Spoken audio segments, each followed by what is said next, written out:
Welcome everybody. तो हम लोग ने पिछले लेक्चर में केमिकल काइनेटिक्स शुरू किया था। आज जो हम लोग उसका सेकेंड पार्ट ले रहे हैं, ठीक है। तो केमिकल काइनेटिक्स में बेसिकली हम लोग ने रेट के बारे में पढ़ा था, ऑर्डर के बारे में पढ़ा था, मॉलिक्यूलरिटी के बारे में थोड़ा सा जाना था। आज हम लोग उसको सबको डिटेल में पढ़ेंगे। और जैसे कि मैंने पिछले लेक्चर में बताया था कि हम लोग इस लेक्चर में बहुत सारे सम्स करने वाले हैं। और कौन से सम्स करेंगे हम लोग? सब PYQs से करेंगे। जो PYQs है, जितने प्रीवियस ईयर क्वेश्चन है वो सब हम लोग करने वाले हैं आज। और बहुत अच्छे अच्छे लेवल के क्वेश्चन है, सब JEE वगैरह के क्वेश्चन है, हम लोग सॉल्व करेंगे एकदम डिटेल में, ठीक है। तो पिछले लेक्चर में हम लोग ने फॉर एग्जांपल ऐसा देखा था कि रेट 3 टाइप के होते हैं, normal rate, average rate, instantaneous rate, ठीक है। For example A gives product, तो इसका कॉन्सेंट्रेशन हम लोग को मालूम है कि A का कॉन्सेंट्रेशन डिक्रीज होगा समय के साथ और P का समय के साथ बढ़ने वाला है कॉन्सेंट्रेशन। तो मैं इसको ऐसे लिख सकता हूँ क्या? Equals to dP/dt। अगर यहाँ पे कुछ स्टोचियोमेट्री दिया रहता तो हम लोग ऐसे लिख देते, 1/A लिख देते, यहाँ पे 1/P लिख देते। इतना तो सबको समझा था, ठीक है। आगे बढ़े। अच्छा, इसी का अगर मेरे को एवरेज लिखना होता तो मैंने क्या बोला था? डेल्टा कॉन्सेंट्रेशन ऑफ A और डेल्टा टाइम, मतलब two difference between the time है, ठीक है। तो ये हम लोग ने देखा था ये पूरा अच्छे से, ठीक है। तो आज हम लोग देखते हैं, उसी पे एक क्वेश्चन पूछा गया है। क्वेश्चन क्या है? The average rate for the reaction. ये रिएक्शन हम लोग को दिया है 2SO2 + O2 गिव्स 2SO3। तो इसका एवरेज रेट क्या होगा? जाहिर सी बात है, अगर एवरेज रेट लिखना है तो पहले मेरे को रेट लॉ लिखना आना चाहिए। तो अगर मैं इस पर्टिकुलर क्वेश्चन के लिए रेट लॉ लिखता हूँ, रेट लॉ क्या होगा भाई? 1/2 DSO2 इक्वल्स टू, और क्योंकि यहाँ पे माइनस आना चाहिए क्योंकि इसका कॉन्सेंट्रेशन डिक्रीज हो रहा है, इक्वल्स टू माइनस DO2/dt, ये भी हम लोग को मालूम होना चाहिए, इज इक्वल्स टू 1/2 DSO3/dt। लेकिन हम लोग को क्या पूछा है यहाँ पे? एवरेज पूछा है ना। क्या पूछा है? एवरेज। तो एवरेज कैसे निकालोगे? सिंपल, 1/2 तो ऐसे लिखना ही पड़ेगा हम लोग को, माइनस भी ऐसे लिखना पड़ेगा। D किसका? SO2/ΔT किसके इक्वल रहेगा? ये ऑक्सीजन के। तो ऑक्सीजन के स्टोइचियोमेट्री कुछ नहीं है, तो क्या होगा? माइनस डेल्टा O2/ΔT, ये हम लोग को दिया है। अच्छा, इक्वल्स टू किसके रहेगा? ये प्रोडक्ट के लिए 1/2 डेल्टा SO3/ΔT। हम लोग को इतना मालूम चला, ठीक है। तो यहाँ पे इसमें कौन सा ऑप्शन राइट दिख रहा है? डेल्टा SO3 दिख रहा है राइट? नहीं, क्यों? यहाँ पे माइनस साइन नहीं दिया और 1/2 भी नहीं दिया है, तो ये ऑप्शन तो हम लोग का पहले वैसे ही गलत हो गया। दूसरा, माइनस डेल्टा SO2 दिया हम लोग को, डेल्टा O2, मतलब इसका कॉन्सेंट्रेशन क्या हो रहा है? कम हो रहा है ना समय के साथ। हम लोग को मालूम है, आंसर यही राइट है, बी। समझ गया अच्छे से, ठीक है। दूसरा क्वेश्चन ठीक है। तो डेल्टा अगर हम लोग को जहाँ पे भी देखा, हम लोग को डेल्टा कॉन्सेंट्रेशन लिख देना और अपनी डेल्टा T लिख देना, और इसका स्टोइचियोमेट्री लिख देने का यहाँ पे, ठीक है। समझ गया पूरा अच्छी तरह से। अगला क्वेश्चन देखें, अगला क्वेश्चन देखें। अभी अगला क्वेश्चन देखते हैं।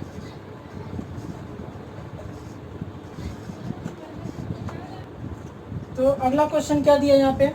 अगला क्वेश्चन क्या दिया? The relationship between K dash and K double dash. इस रिएक्शन में, और रिएक्शन कौन सा दिया भाई? 2N2O5 गिव्स 4NO2 और प्लस O2। ये हम लोग को ऐसा रिएक्शन दिया है और इसमें कुछ तो वैल्यू दिया है, कुछ तो वैल्यू दिया है। क्या दिया है value? DN2O5 upon DT equals to क्या? K equals K N2O5। क्योंकि कोई भी रिएक्शन हो, कोई भी फॉरवर्ड या फिर बैकवर्ड, हमेशा रिएक्टेंट पे डिपेंड करता है। तो इस केस में बस एक ही रिएक्टेंट है हमारा ये, ठीक है। अच्छा, अभी हमारे पास क्या दिया है? 3 वैल्यू दिया है। K यहाँ पे दिया है, K डैश दिया है, यहाँ पे K डबल डैश दिया है, ठीक है। और इसमें से कौन सा इसमें फिट बैठ रहा है? कौन सा ऑप्शन करेक्ट लग रहा है? अच्छा, अगर मेरे को ऐसा कुछ दिया रहेगा तो मेरे को इससे ज़्यादा ध्यान देना नहीं है, ज़्यादा ध्यान इसमें देना नहीं है, हम लोग को क्या देखना, बेसिक से चलना है। बेसिक क्या है हमारा, रेट लॉ लिख देने का सबका है, सबका रेट लॉ लिख दो, इतने में मालूम चल जाएगा हम लोग को। ठीक है, लिख देते हैं।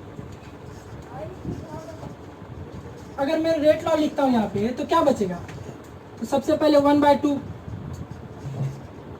dN2O5 बाई dt, एक किसके इक्वल रहेगा भाई, 4NO2, तो 1/4 NO2 बाई dt, ये रेट लॉ ही लिख रहे हैं ना हम लोग। ठीक है, प्लस ये इक्वल का किसके रहेगा, DO2 बाई dt। अच्छा, अगर मैं यहाँ पे ध्यान से देखूँ तो इसकी वैल्यू मेरे को दी गई है, इसकी भी वैल्यू दी गई है और इसकी भी वैल्यू दी गई है।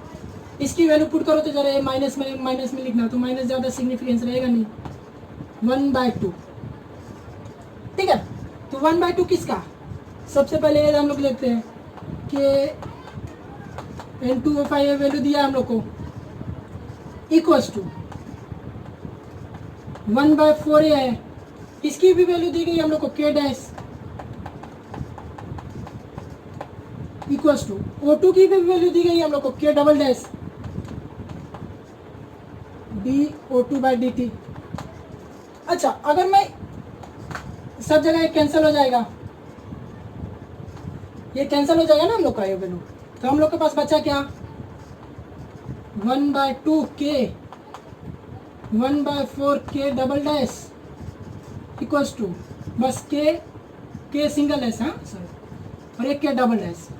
तो अगर मैं इन दोनों के बीच में रिलेशन लगाऊं तो क्या बचेगा भाई, अगर इन दोनों के बीच में रिलेशन लगाता हूँ तो क्या बचेगा मेरे पास, तो 2K ये इधर आ जाएगा और ये इधर चले जाएगा, तो 2K equals to K dash, ये कौन से ऑप्शन में दिया गया है, 2K equals to K dash, पहले में और ये तीसरे में, मतलब ये दोनों तो आंसर रॉन्ग हो गया हम लोग का। ठीक है, आगे देखते हैं। अभी मेरे को K और K डबल डैश के बीच में पूछा है, तो मेरे को क्या मालूम है, 1, अभी हम लोग ने देखा, अभी हम लोग ने क्या देखा, 1/2 K है ना, equals to K double dash, ये कौन से ऑप्शन में दिया है, 1/2 K किस में दिया है, K/2 यही दिया ना हम लोग का आंसर, मतलब ये हम लोग का आंसर कौन सा है, डी आंसर हम लोग का दिख रहा है। तो 2K equals to K dash पहला आंसर आया, और दूसरा K डबल डैश मतलब K/2, ये वाला आंसर आया, ये सॉरी ये वाला आंसर आया हम लोग का, समझ गए। तो ये हमारा सेकंड क्वेश्चन था। तो मैं सब क्वेश्चन डिस्क्रिप्शन में देने वाला हूँ, लिंक में सेंड कर दूंगा इसका लिंक, सब क्वेश्चन आप ट्राई कर लेना और कमेंट में पूछ लेना। ठीक है, आगे देखें। अभी हम लोग देखते हैं अगला कंसेप्ट क्या है हमारा, ऑर्डर। तो अभी हम लोग ने दो सम पूरा अच्छे से किए, समझा पूरा अच्छी तरह से। ठीक है, ऐसे ही हम लोग बहुत सारे सम्स में दे दूंगा, उसमें आप लोग कर लीजिएगा। ठीक है, आगे देखते हैं। आगे हम लोग देखते हैं ऑर्डर। अच्छा, अगर ऑर्डर याद हो तो पिछले लेक्चर में हम लोग ने थोड़ा सा ऑर्डर के बारे में किया था।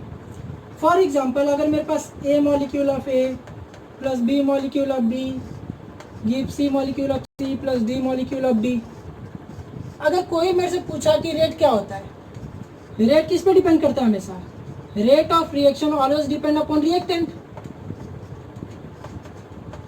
रेट ऑफ रिएक्शन किस पे डिपेंड करता है, रिएक्टेंट पे। यहाँ पे रिएक्टेंट कौन कौन से है, A और B। अच्छा, according to law of mass action, law of mass action क्या बताता है भाई, कि rate proportional to reactant raise to stoichiometry. इसकी स्टोइचियोमेट्री A और B है यहाँ पे, ये तो हम लोग ने देखा ही था। तो यहाँ पे मैं लिख देता हूँ रेट इक्वल्स टू, अच्छा मेरे को कुछ नहीं चाहिए तो क्या चाहिए, रेट कांस्टेंट चाहिए। अच्छा, पिछले लेक्चर में मैंने रेट कांस्टेंट का यूनिट भी बताया था सबको, कि कैसे nth ऑर्डर के लिए हम लोग निकाल सकते हैं। तो यहाँ पे लिख लेते हैं मैं A रेस टू, इसका स्टोइचियोमेट्री A है और B का स्टोइचियोमेट्री क्या है, B है, according to law of mass action. तो rate is always proportional to reactant raise to stoichiometry. अच्छा, यहाँ पे इसकी यूनिट सेम है ना, क्योंकि ये भी कॉन्सेंट्रेशन है, ये भी कॉन्सेंट्रेशन है। अच्छा, अभी हम लोग को मालूम है A raise to x into A raise to y, इसको मैं क्या लिख सकता हूँ, A raise to x plus y. ठीक है, तो इसकी दोनों की यूनिट अगर सेम है तो मैं इसको कैसे लिख सकता हूँ भाई, इसको मैं ऐसे लिख सकता हूँ ना, कि ए ऐसे ही रहने दो, ये वाला भी ए बी ऐसे ही रहने दो, इसको लिख दो ए प्लस बी, ए प्लस बी लिख दो। यही ए प्लस बी क्या होता है हमारा? ऑर्डर। क्या होता है? ऑर्डर। तो ऑर्डर अभी कैसे डिफाइन करोगे भाई? How can you define order? तो ऑर्डर क्या होता है भाई? अभी देखो, ये एक्सपोनेंट है ना भाई, एक्सपोनेंट है। एक्सपोनेंट क्या कर सकता हूं मैं? Sum of exponent, sum of exponent known as order. Sum of exponent is known as order. अच्छा, अभी सम ऑफ एक्सपोनेंट किसका? जो मॉलिक्यूल रिएक्शन में पार्टिसिपेट करेंगे, जिस पे रिएक्शन डिपेंड होगा, और जिस पे रिएक्शन डिपेंड नहीं होगा उसको हम लोग ऑर्डर कंसीडर नहीं करेंगे। समझ गया अच्छे से? ठीक है।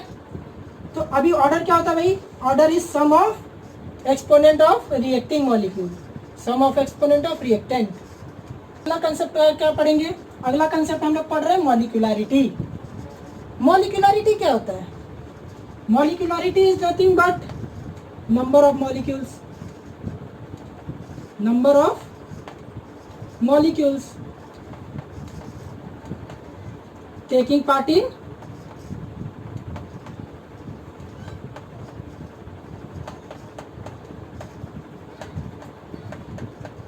मतलब रिएक्शन में कितने मॉलिक्यूल पार्टिसिपेट कर रहे हैं। फॉर एग्जांपल अगर मैं बोलूँ A plus B plus C plus D gives product, तो इसमें मॉलिक्यूलरिटी क्या रहेगी? A B C D, 4 molecule इसमें पार्टिसिपेट कर रहे हैं ना। लेकिन जरूरी नहीं है कि चारों पे डिपेंड करे रिएक्शन, रिएक्शन किसी एक पे डिपेंड कर सकता है। तो ऑर्डर क्या होगा भाई? ऑर्डर और मॉलिक्यूलरिटी सेम होगा क्या यहाँ पे? नहीं, ऑर्डर और मॉलिक्यूलरिटी दो अलग अलग चीजें हैं। ऑर्डर क्या होता है? Sum of exponent of reacting molecule, जो मॉलिक्यूल रिएक्ट कर रहे हैं वो हम लोग का ऑर्डर होता है। मॉलिक्यूलरिटी क्या होता है? Number of reactant taking part, number of reactant taking part in the reaction. Reactant taking part in the reaction is known as molecularity, whereas sum of exponents of reacting molecule is known as order. समझ गया इतना? आगे देखें। अच्छा, अभी आपको क्या लगता है कि ऑर्डर 0 हो सकता है क्या? ऑर्डर 0 हो सकता है? क्यों नहीं हो सकता भाई? ऑर्डर 0 हो सकता है। क्या भरोसा, अगर मेरे पास ए गिव्स प्रोडक्ट है, ए प्लस बी गिव्स प्रोडक्ट है, या फिर ए गिव्स प्रोडक्ट है, हो सके कि रिएक्शन इस पर डिपेंड ही ना करता हो, तो ऑर्डर, इसका ऑर्डर क्या रहेगा? 0 रह सकता है। लेकिन मॉलिक्यूलरिटी 0 हो सकता है? नहीं, molecularity cannot be 0 because for any reaction to be occur there must be molecules। तो कोई भी मॉलिक्यूल चाहिए तभी रिएक्शन होगा, लेकिन जरूरी नहीं है कि उसी पे डिपेंड करेगा रिएक्शन। तो मॉलिक्यूलरिटी समझ गया अच्छे से? ठीक है। तो अभी हम लोग क्या करेंगे? ऑर्डर और मॉलिक्यूलरिटी का distinguish, order and molecularity.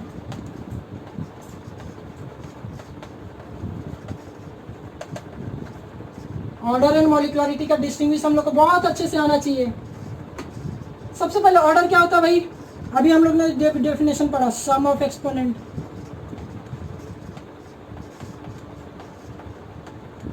Some of exponent of what? Reactant ना। यहां पे क्या होता है भाई? मॉलिक्यूलरिटी क्या होगा? Number of reactants.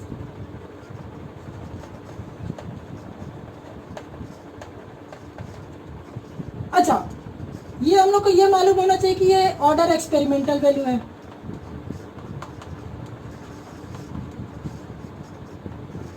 ऑर्डर क्या है? Experimental value. मॉलिक्यूलरिटी क्या है भाई? Theoretical value. मॉलिक्यूलरिटी क्या है? Theoretical value. अच्छा, ऑर्डर मैंने बताया था कैन बी 0,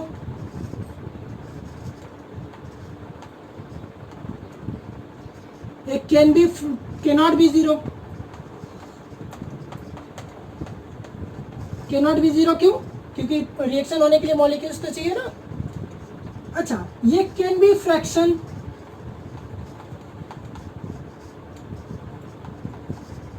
ये क्या हो सकता है? फ्रैक्शन हो सकता है। ये फ्रैक्शन हो सकता है क्या? नहीं, आधा मॉलिक्यूल तो अब रिएक्ट कराने नहीं जाओगे आप, तो can not be fraction, can not be fraction. ये क्या होता है भाई? ये डिपेंड करता है रिएक्शन कंडीशन पे, depend on condition. For example, अगर टेम्परेचर आप बढ़ा दिए तो ऑर्डर बढ़ जाएगा या फिर घट भी सकता है, तो डिपेंड अपॉन कंडीशन। तो ये can not depend upon condition, क्योंकि अगर 100 डिग्री टेम्परेचर लाओ तभी भी 4 ही मॉलिक्यूल रिएक्ट कर रहे हैं, तो can does not depend upon.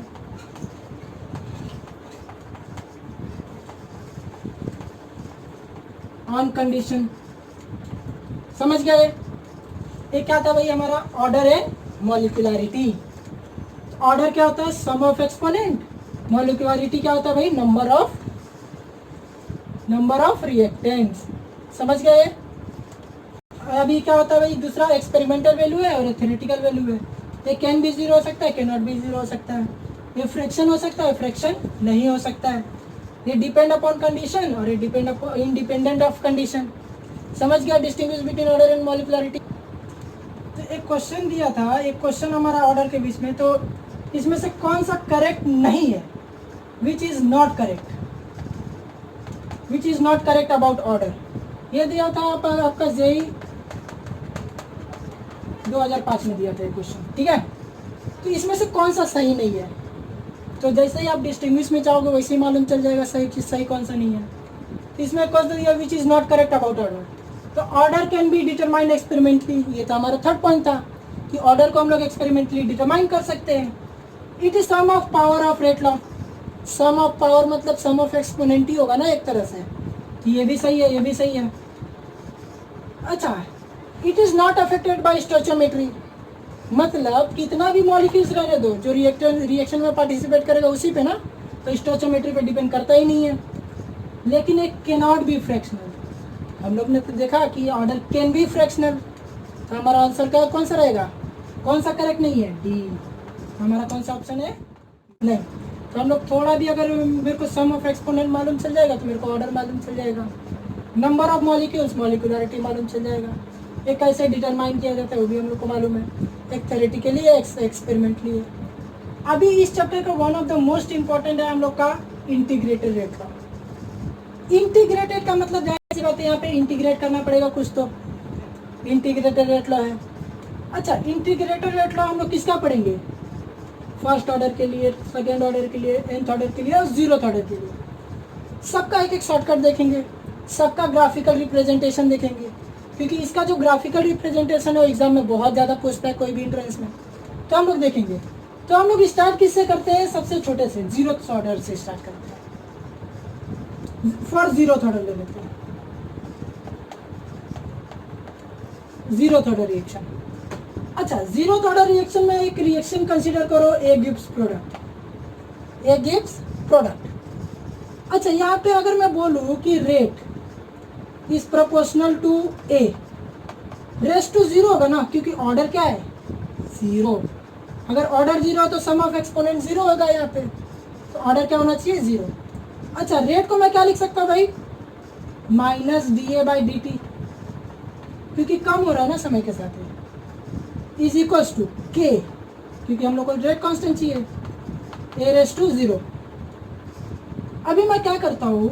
ए को इधर लेके चले आता हूँ, इसको इधर लेके चले आता हूँ, तो मेरे पास बचेगा क्या?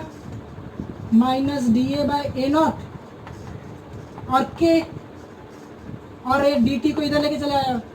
अच्छा, कोई भी रेस टू 0 क्या होता है? 1 होता है। तो मेरे पास बचा क्या? माइनस dA इक्वल्स टू के dt। ये इक्वेशन मिल गया मेरे को यहाँ पे। इस इक्वेशन को मैं क्या कर सकता हूँ? इंटीग्रेट कर सकता हूँ। क्यों इंटीग्रेट कर देता हूँ मैं इसको?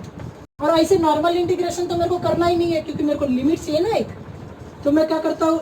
A0 से लेके 80 तक का कहाँ पे जाता है? मतलब initial concentration to final concentration from time t equals to 0 से लेके t तक, ठीक है? इंटीग्रेट किया मान लो, माइनस ऐसे ही ए नॉट से ए टी तक डी ए इक्वल टू के बाहर आता है इंटीग्रेशन से 0 से लेके टी और D T.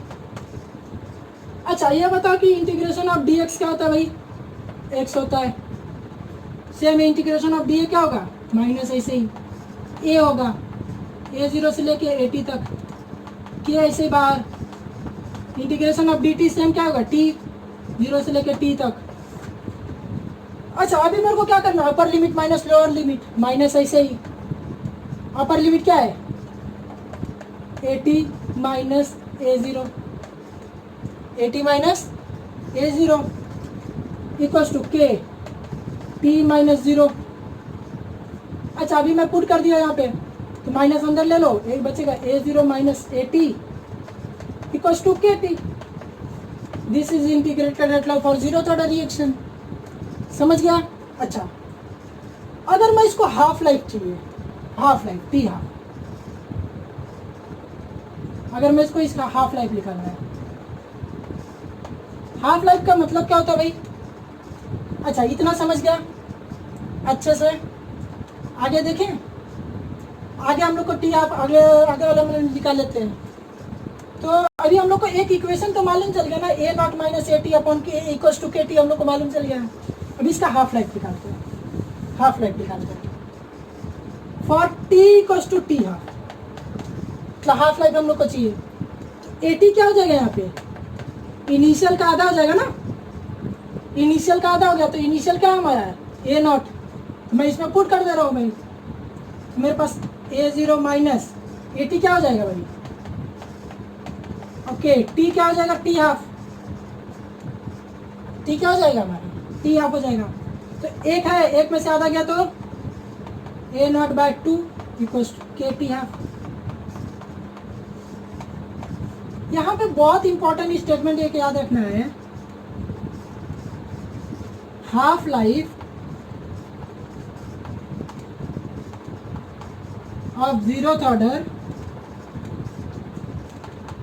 Is concentration dependent. ये बहुत बार क्वेश्चन पूछा जा सकता है, मतलब एक कॉन्सेंट्रेशन पे डिपेंड कर रहा है ना हाफ लाइफ, तो हम लोग को ये मालूम होना चाहिए। तो half life of zeroth order reaction is concentration. ये हाफ लाइफ का क्या देखते हैं, ग्राफिकल रिप्रेजेंटेशन। ग्राफिकल रिप्रेजेंटेशन मतलब कोई भी चीज़ अगर मेरे को मैथमेटिकली करेक्ट करना है तो इसका ग्राफ आने चाहिए बहुत अच्छे से। तो मेरे पास अगर पूरे टी का वैल्यू क्या था हमारे पास, A naught minus A T equals to K T. इसको अगर मैं ग्राफ में कंपेयर करूँ, y equals to M X plus C, क्योंकि वही जो स्लोप का दो, पूरे ग्राफ का दो हम लोग को लाइन का इक्वेशन मालूम है।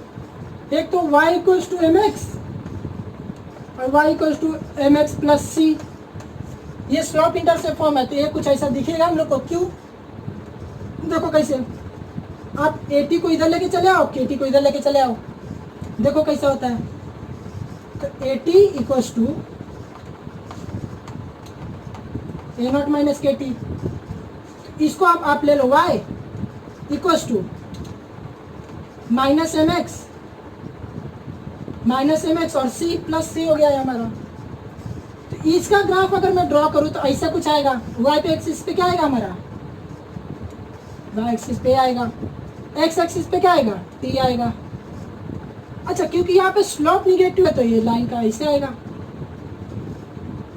ये क्या हो जाएगा हमारा, निगेटिव स्लोप मतलब माइनस एम। स्लोप क्या होगा हमारा, minus m. This is graphical representation of zeroth order reaction. समझ गया। तो फर्स्ट ऑर्डर रिएक्शन क्या देखेंगे अगला हम लोग, फर्स्ट ऑर्डर रिएक्शन। अच्छा फर्स्ट ऑर्डर रिएक्शन का क्या देखेंगे हम लोग, same integrated rate law, integrated rate law हम लोग देखते हैं। तो इसमें भी यही एक रिएक्शन कंसिडर करो, ए गिव्स प्रोडक्ट। सेम ऐसे ही आप रेट कैसे लिखोगे, minus d A by d t equals to K. A raise to क्या रहेगा यहाँ पे, 1 रहेगा, वहाँ पे ए रेस टू 0 था, क्योंकि यहाँ पे ऑर्डर 1 है ना, तो इसीलिए ए रेस टू 1 हो जाएगा हमारा। सेम ऐसे ही अभी हम लोग क्या करेंगे, इसको इधर और इसको इधर हम लोग लेके आएंगे, माइनस। अभी हम लोग फर्स्ट ऑर्डर फिर से देखते हैं। तो फर्स्ट ऑर्डर क्या होता है भाई, फर्स्ट ऑर्डर रिएक्शन क्या होता है, ए गिव्स प्रोडक्ट। तो एक गिव्स प्रोडक्ट में अगर मैं इसको रेट लिखना चाहूँ तो मैं ऐसे लिख सकता हूँ, एक गिव्स प्रोडक्ट है, इसको मैं minus d A by d t, इसी को रेट बोलते हैं ना हम लोग, equals to K A raise to 1 लिखना पड़ेगा। क्यों? ऑर्डर क्या है हमारा 1 है ना, इसको इधर और इसको इधर से मैं से ही, तो minus d A by A equals to K d t. अभी ये मेरे को मिल गया, इसको हम लोग क्या करेंगे, इंटीग्रेट करेंगे। और कैसा इंटीग्रेट करेंगे हम लोग, लिमिट के साथ इंटीग्रेट करने वाले हैं। तो लिमिट के साथ इंटीग्रेट करते हैं तो फिर हम लोग को क्या मिलेगा, इंटीग्रेशन ऑफ ए जीरो से लेके ए टी तक हम लोग ने करने वाले हम लोग। तो d A by A equals to integration of K d t, 0 से लेके टी तक। अच्छा अभी बताओ integration of d x by x क्या होता है भाई, एल एन एक्स होता है। तो integration of D A by A क्या होगा, L N A, minus sign ऐसे ही है इसका, एल एन ए जीरो से लेके ए टी तक इक्वल्स टू के इंटीग्रेशन ऑफ डी एक्स क्या होता है एक्स, तो ये क्या हो जाएगा डी टी का टी, 0 से लेके टी तक। अभी upper limit minus lower limit, L N A T minus L N A naught equals to K T, log A minus log B क्या होता है, log A upon B minus log क्या होता है A upon B, L N ऐसे ही A T A zero equals to K T, क्योंकि ये माइनस है तो ये रिवर्स हो जाएगा, L N A naught by A T हो जाएगा इक्वल्स टू के टी। तो ये हम लोग को ये मालूम होना चाहिए अच्छे से। अच्छा मान लो अगर मेरे को कंसीडर करना है, अच्छे से समझ गए, एक बार और समझा दे, ठीक है। तो अभी हमारा फर्स्ट ऑर्डर था, फर्स्ट ऑर्डर का मतलब ए गिव्स प्रोडक्ट, ये बस एक ही पे डिपेंड करेगा, एक ही पे डिपेंड कर रहा है, मतलब ए रेस टू 1 हो जाएगा यहाँ पे। तो सेम ऐसे ही हम लोग ने साइन, ये हम लोग को रेट लिख दिए और हम लोग सेम इसको रीअरेंज करते करते करते हम लोग यहाँ पे पहुँच गए। फिर हम लोग को मिल गया एल एन की वैल्यू मिल गई और के टी की मिल गई हम लोग को, ये है इंटीग्रेटेड रेट लॉ। लेकिन अगर मैं इसको ten raise to L N को log to A, natural log है ना ये, नेचुरल लॉग और लॉगरिथमिक लॉग में कन्वर्ट करूँगा तो क्या करना पड़ेगा, तो हम लोग को मालूम ये होना चाहिए L N equals to log to the base 10, और ये पुट कर दो इसमें,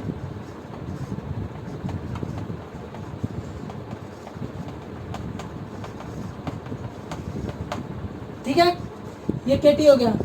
लेकिन अगर मेरे को याद रखना है इसको अच्छे से, तो कैसे याद रखूंगा, लॉग टू द बेस 10, ये हमेशा याद रखना है, ये हमेशा ज़्यादा होता है, ज़्यादा अपॉन कम, इसको भूलना मत, इसको अच्छे से याद रखना, ठीक है। तो हम लोग इसका भी, ये हम लोग को रेट लॉ समझ गया अच्छे से। फिर इसका हम लोग क्या करेंगे, हाफ लाइफ निकालेंगे और उसके बाद ग्राफिकल रिप्रेजेंटेशन देंगे, ठीक है। तो ठीक है आगे देखते हैं, हाफ लाइफ देखते हैं। हाफ लाइफ का मतलब क्या होता है, इनिशियल का आधा हो जाना, इनिशियल का आधा हो जाना। तो हमारे पास रेट लॉ क्या है भाई,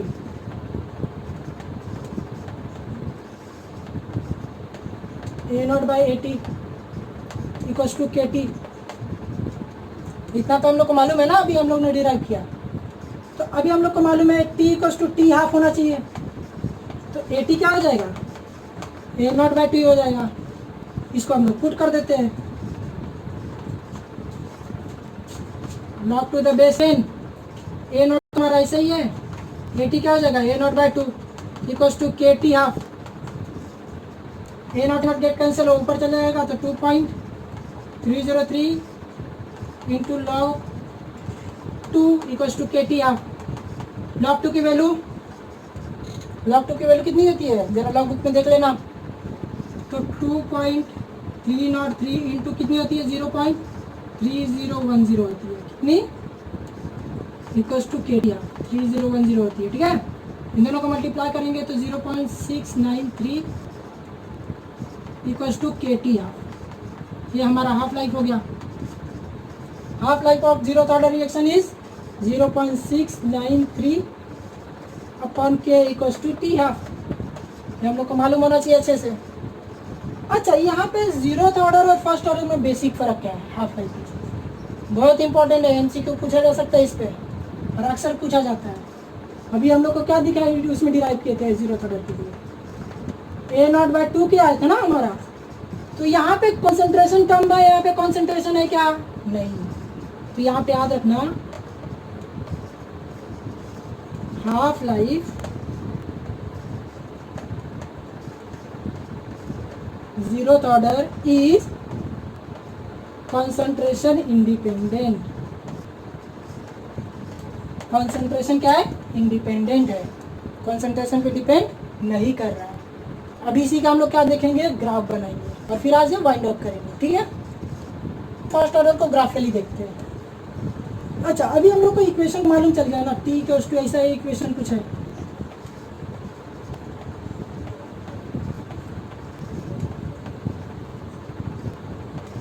A0/T। तो मैं क्या कर सकता हूँ, मैं सबको इस साइड लेके चले आता हूँ। तो KT/, अच्छा log A/B है, तो मैं इसको ऐसे लिख सकता हूँ,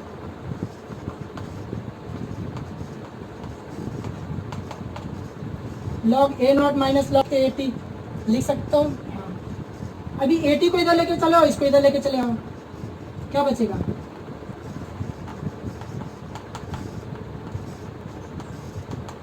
या फिर मैं इसको ऐसा लिख सकता हूँ,